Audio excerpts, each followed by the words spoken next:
It's so exciting for a farmer or an agricultural business to approach us with a problem. They generally know exactly what their problem is and they're looking to technology to make that change for them. It's becoming such a critical part of agriculture, and for farmers to be competitive moving forward is to adopt and embrace technology like they are.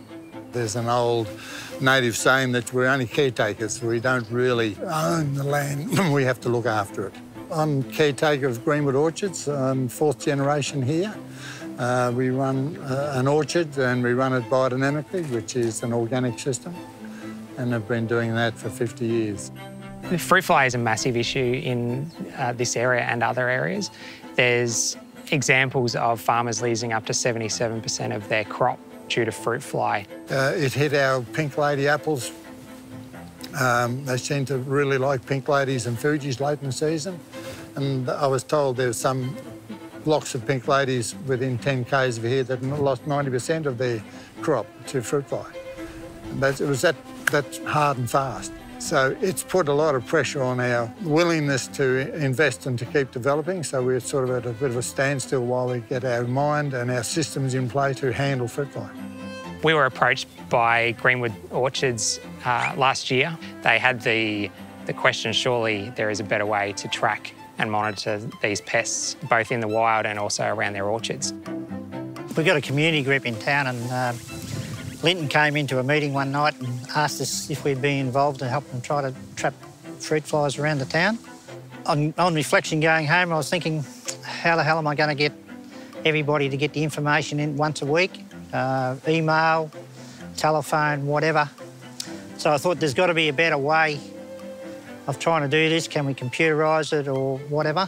So we started having conversations around how we could empower people to actually start collecting that data, as well as complement some of the traps and monitoring systems that they already had in place. We're working with our local little town, Merrigum, and this is where Chris has come in and developed this app that will enable us to not just only this orchard, but in an area, we'll be able to monitor, and then you can concentrate your controls, put more traps in.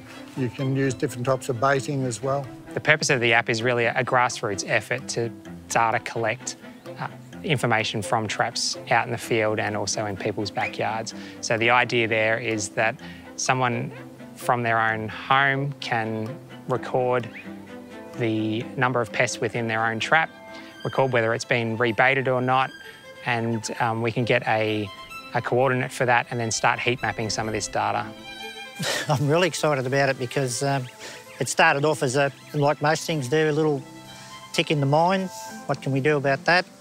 And most people, like ex-farmers or whatever, have got that little inventive bug, if you might call it that way.